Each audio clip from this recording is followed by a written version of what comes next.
All right, today we're talking about scale factor and scale drawings. Now, scale drawings are images of items that are either smaller or larger than they actually are. Now, this might include things like floor plans, maps, vehicle designs, blueprints, diagrams of cells. All those things are either bigger in real life than they are on paper. So we use scale drawings to get the shape of them, but not the actual size. Okay, and that's really important to remember. Scale drawings are identical in shape, but not in the size to the original object. All right, what we really want to get to today is calculating this actual scale factor. Now, the scale factor is the amount that it's scaled up, like made bigger, or the amount that it's made smaller. With this right here, we are looking at an original and then a new. In this case, it's enlarged. All right, so our formula for this scale factor is going to be the reduced length or the enlarged length over or divided by the original length. Now, it's really important that we orient both of our shapes so that the small side is where the small side is on the small one, and the big side is where the big side is on the small one. Okay, so when I go to the center of the shape, going down, I should get both of the bigger measurements. Going to the left, I should get both of the smaller measurements. Right?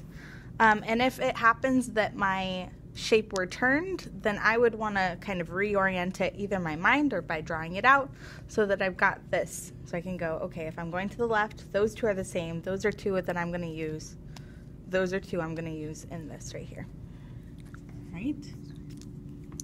So scale factor, in this case, we would put scale factor is equal to, I'm going to use 20 and 5. So the reduced or enlarged length, in this case the enlarged length is 20 inches. And I want to divide that by the same on the smaller rectangle, right?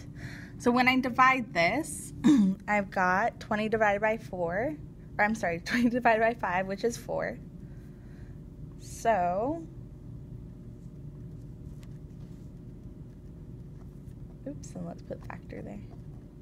So my scale factor for this one is 4. And if I were to turn it into percent, remember turning things into a percent means taking the decimal out by 2 and putting a percent by it. So this was enlarged by 400%. All right, one more example. This is pretty simple. I'm just going to rewrite our scale factor equals, we're going to do reduced length this time, reduced length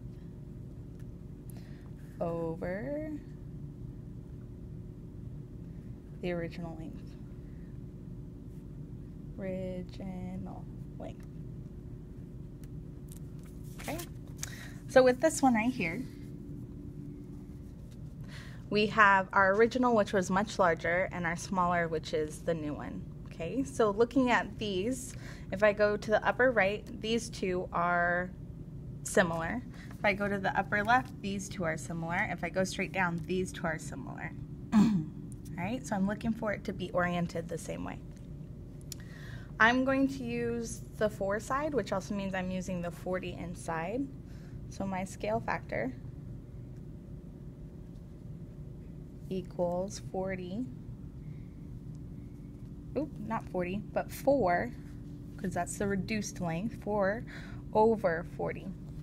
All right, so if I take this down,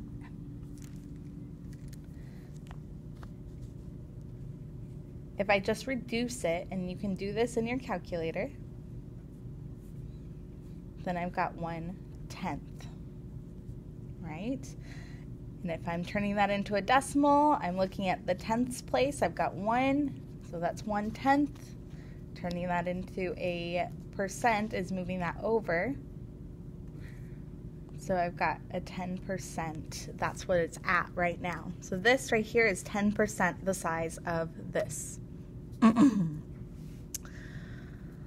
All right, so we've figured out scale factor. There's ways to do it with an enlarged length and with a reduced length. You'll notice that when I have a scale factor that's enlarging something, it's over 1. So this was 4, and it turned into 400.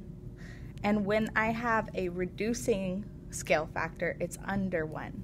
This is 1/10, which is 10%, which is below 1. Okay, if you have any questions, please make sure you're raising your hand, asking questions, getting the help that you need in order to figure this out. This is something we touched on previously before, so hopefully it's just a refresher for you.